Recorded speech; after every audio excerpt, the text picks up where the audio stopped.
All right, peace and blessings, family. I'm not sure, what had happened with the last live. A couple people were saying they couldn't hear me, and then when I went to post it, it said error uploading. So I'm gonna literally zoom through this live. It's gonna be, less than 3 to 5 minutes. This will be a great recording to go through. So if you guys are tuning in, make sure you guys show love. Make sure you guys like this. I've been absent the past couple days because in Canada I was up at a farm. I had literally no connection connected. Um, Said no service at all. So was not able to go live or just be on the phone as a whole. And it was amazing to disconnect, to truly reconnect. So above all else, this call is going to not be going over consumer law, but specifically business credit. A couple of the things I was referring to on the last live was imagine having, personal credit cards, that we want to keep open, like our Amexes, our Chase Sapphires, these, cards with great rewards, especially as we built up these rewards with these banks and these cards. So what we can do is we can acquire business credit to pay off, and pay down the utilization on these personal credit cards, because we know on the personal side the utilization does matter. On the business credit side, it does not matter. So we can max out the business credit cards to pay off the personal cards, and the personal debts to acquire more personal, you know, credit as a whole, aka credit debt on the personal side, and continue cycling it by using our business credit to pay off the personal credit to get larger lines of, on the personal side. So that's why I believe, setting up the business credit is truly vital. And I want to go over a couple things prior to setting up a business, to setting up or even thinking about business credit. We want to have a business phone number, a 1-800 number. We want to have an actual business address. Go to regis.com, set up an actual virtual address or get a physical address.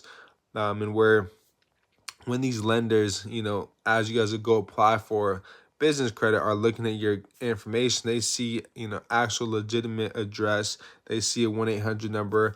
Go get a Google email, business Google email, not a Gmail or at Yahoo, but at yourbusiness.com. Have for your business's name, having a business name, go to name check. To go to at name check, you guys can check all domains to see whether your business's name has been used or not. Aside from the name, phone number, email, website, I didn't mention, but you want to have the website, and then address. Those are the main things that you guys want to have set up, for legitimacy of these lenders looking at your guys' business information. And then once we get it, an LLC set up, I always recommend 3 states, specifically Wyoming, Delaware, and New Mexico. And those 3 states, will keep your information private as far as the owner and who's a part of the corporation, versus every other state will share your information as to whom owns that corporation. And so whether it be LLC, LP, whatever entity in which you guys get set up, I do advise those 3 states. And how to get these entities set up, it's very simple. A lot of people go through third parties such as like LegalZoom, and I know there's a lot of other ones that create LLCs for you. It's very simple and very cheap as well too to go through. Specifically, the Secretary of that state website. Go to create a business. Go to the type of business which you guys are looking to set up and create that entity. Once you get that set up, you'll have your articles of incorporation. This is what you'll show for at the bank, and anytime you're receiving, business funding or using your business credit, is the articles of incorporation. Anytime you're setting up a business bank account, articles of incorporation, and your EIN number. And the EIN number is the TIN number, the tax identification number. So as your business, expands, and you pay business taxes, the EIN number is the number in which you'll be providing. And so, once you get the LLC and EIN number set up, from there, you guys want to get your Dun & Bradstreet number set up. And your DUNS number, that's vital because this is the main business reporting agency, aka Business Bureau. There's no TransUnion on the business credit side. There's only Dun & Bradstreet, Equifax Business, and Experian Business. So those are the main 3. Differentiates from the personal side. And let's see, a couple more things I want to touch upon. I want to keep this video, like I said, within 5 to 7 minutes. So Once we set up the DUNS number, we got the website, the phone number, the email.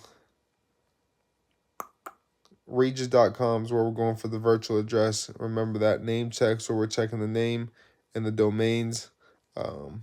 And then the LLC through the Secretary of State, EI number, Dun Bradstreet number. That's really what I wanted to cover more than anything on the first call. I'm going to go in depth and show you guys and talk about net 30s, talk about net 60s, net 90s. What are these? How are different ways we can build business credit? How can we acquire business credit and business funding with no PG, without having any good personal credit at all? How can we receive these things? How can we get and maybe acquire aged corps? Aged corps. Imagine having a corporation that's already 3 to 5 years that has business funding and money flowing through these business accounts. I mentioned on the last live as well too. When you do set up a business checking account, look to set up an account with the credit unions or with a regional bank. They're going to give you guys the most funding, especially being a newer business. PNC is great for small businesses. Navy Federal is great. SunTrust. Find the banks in your guys' areas, the regional banks, the credit unions, and build that relationship with them. Get a lot of money flowing through them, and as they see money flowing through them, they'll lend to you guys. So I appreciate everybody that's tuned in. Like I said, I wanted to keep this video really short, quick, straight to the point. This is only going to be the first video on business credit. This week alone, I'm going to be going over business credit. So make sure you guys are tuned in. Make sure you guys are sharing this with any business owner that can benefit from this information, because I promise you, if anybody that has a business, they will appreciate it if you guys send them this week's video specifically. So I'm excited to show you guys how to acquire business funding so we can use this business funding and this business credit to pay off the personal lines of credit. So now we can get higher limits on the personal side as well too, to acquire more loans, more credit card, higher limit credit cards, auto loans, mortgage loans, etc. So I appreciate y'all tuning in. Let's send this out to friends, families, all that, anybody and everybody that can benefit. I appreciate you all. Credit Gotti, gonna see y'all tomorrow. Like I said, I've been out and about, no service, so that's why I have not been live the past 2 days. But I am going to be going live multiple times within the next couple of days. So make sure you guys stay tuned, because I will make up for those couple of days missed, to provide and deliver value as promised for the next 30 days on personal credit, business credit, consumer law, showing you guys how to get remedy, how to get funding, whether you got bad credit, no credit, business credit, no business credit. I'm going to show you guys how to set up business credit, properly. So make sure you guys go get those things set up and schedule that consultation call. 15 minutes, like I said, 15-minute consultation call, high-level conversation. Schedule that. The link is in my bio. If you guys do not already follow me on all social media platforms, it's the same as this channel, Credit Gotti. So make sure you guys tune into all platforms, because we are dropping value on all platforms. So I appreciate you all. Stay tuned. Peace and love. We out.